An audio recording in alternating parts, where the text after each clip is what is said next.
아시아 최초의 여성 소설가로 노벨상을 수상하면서 전 세계 각계각층에서 축하의 여운이 가시지 않은 가운데 국내외에서 질투심인지 삐뚤어진 사고일 뿐인지 이런저런 말들이 많습니다.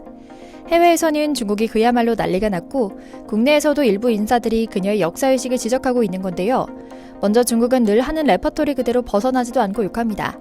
우리 대국의 작가가 수상했어야 할 상을 한국인이 여성이라는 이유와 한낱 드라마와 대중음악 만들며 유명세를 끈 이른바 K컬처 유행으로 뺏어갔다. 소국은 노벨상을 수상할 수 있을 정도로 깊이 있는 감정을 그리지 못한다. 책도 안 읽는 나라가 무슨 문학이냐라는 비판인데요. 중국 현지 언론 기고문에서 나온 내용입니다. 그놈의 대국, 소국 프레임은 지겹지도 않나 싶은데요. 국내에서도 한 주요 일간지에 기고하는 현역 작가의 목소리로 그녀에 대한 비판이 나옵니다. 노벨상 수상 작가가 써 갈긴 역사적 트라우마 직시를 담았다는 소설들은 죄다 역사 왜곡이다라는 말을 남긴 것이죠. 그런데 이 중에 중국에서의 반응은 중국 내에서도 화제가 되는 것 같습니다. 한국 사람들은 책을 읽지도 않고 문화를 즐길 능력이 안 되는 소국 사람들이라는 중국 사람들의 헛된 망상을 두 눈으로 확인하겠다며 직접 한국행 비행기에 몸을 실었던 교수도 있었거든요. 그런데 이 교수는 적잖이 충격을 받았던 것 같습니다. 중국으로 돌아가 남긴 기고문에서 한강 작가의 글이 갖는 힘에 대해 조목조목 짚어냈고 한국 문화의 저력은 단순 유행이 아니라는 것을 확인했다는 말을 남긴 겁니다. 오늘은 한강 작가의 노벨상 수상에 대한 단순한 소식을 넘어 중국과 세계인들이 어떻게 반응하고 있는지에 대한 외국인 반응 소식 이모저모를 전해드리려고 합니다. 먼저 잠시 저희 광화문 브리핑 구독 설정도 부탁드리고요. 한메이 북경 외국어대 아시아학원 교수는 며칠 전 중국 현지 주간지 차이신에 쓴 평론에서 한강이 노벨상을 받은 첫 아시아 여성 작가가 되자 많은 사람들이 뜻밖이라고 했고 노벨 문학상이 변화 중임을 보여주는 것 같기도 하다.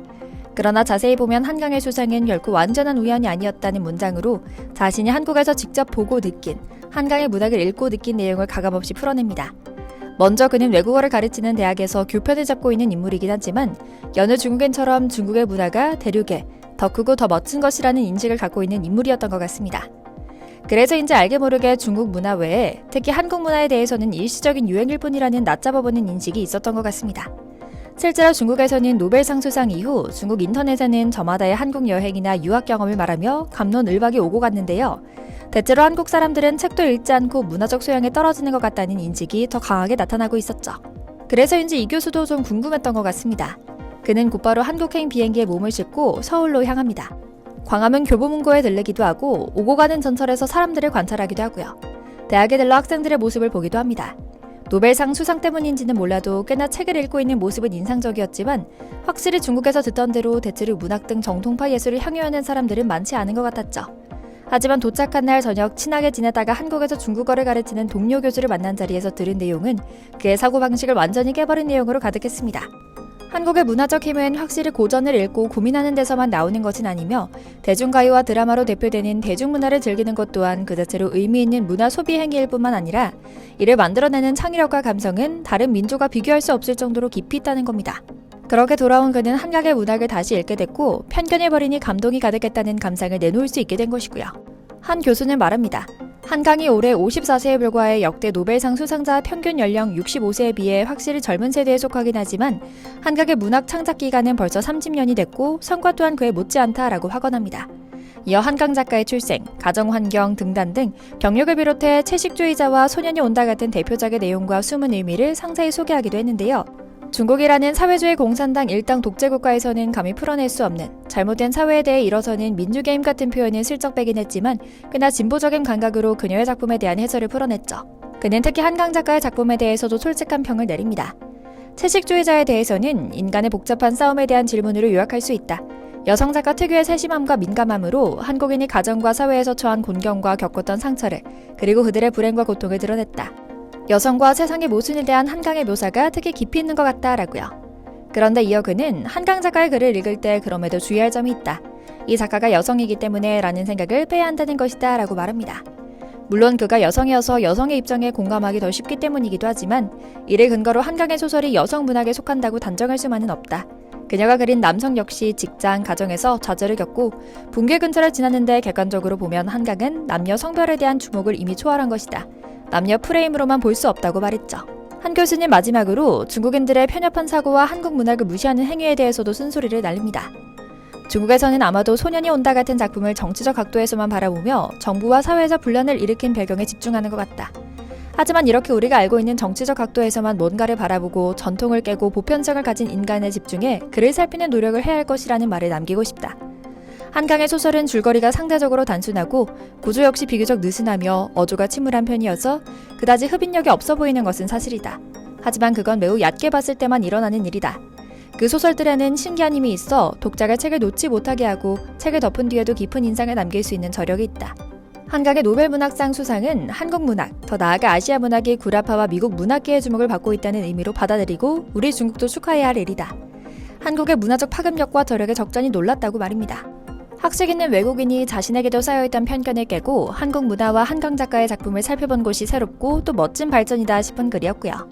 그런데 여러분 모두 공감하실 것처럼 이렇게 한국 문학이 힘을 얻게 된 것은 확실히 우리 문학의 번역이 한 단계 진일보한 세상으로 넘어간 덕분이라는 것도 사실입니다.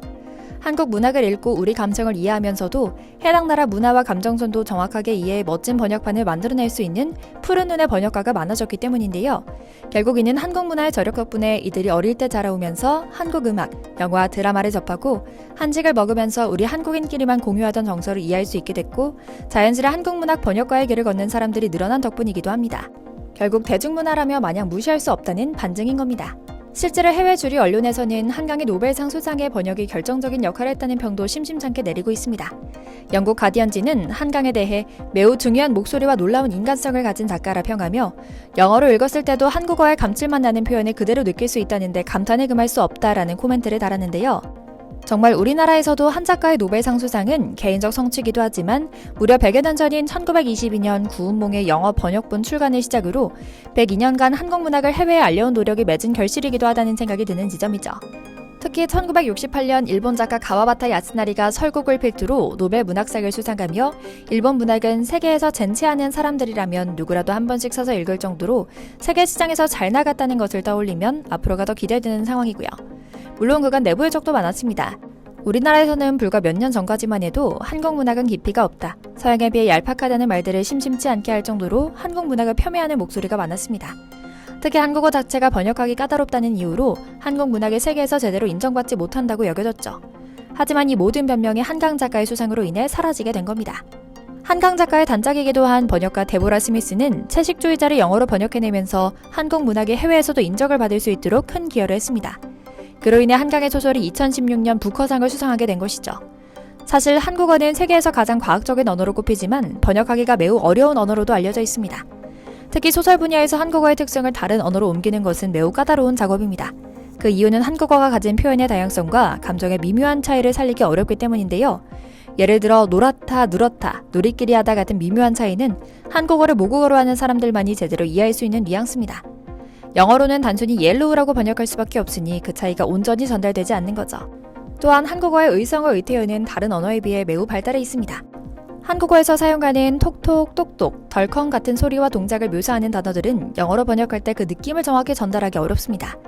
이러한 표현들은 한국어가 가진 독특한 매력이기도 하고 동시에 번역의 장벽이기도 합니다. 그래서 한국어를 번역하는 것은 항상 어려운 도전이 되어왔습니다. 하지만 한강의 소상 이후 번역이라는 장벽이 극복될 수 있다는 가능성이 더 커졌습니다. 중국 교수의 말대로 한국의 문화적 저력도 무시할 수준이 아닙니다. 우리 문화가 전 세계로 호령하는 날이 눈앞에 있다는 것에 찬사를 보내며 오늘 영상 마치겠습니다. 저희 광화문 브리핑 구독, 좋아요도 부탁드리고요. 오늘도 시청해주셔서 감사합니다.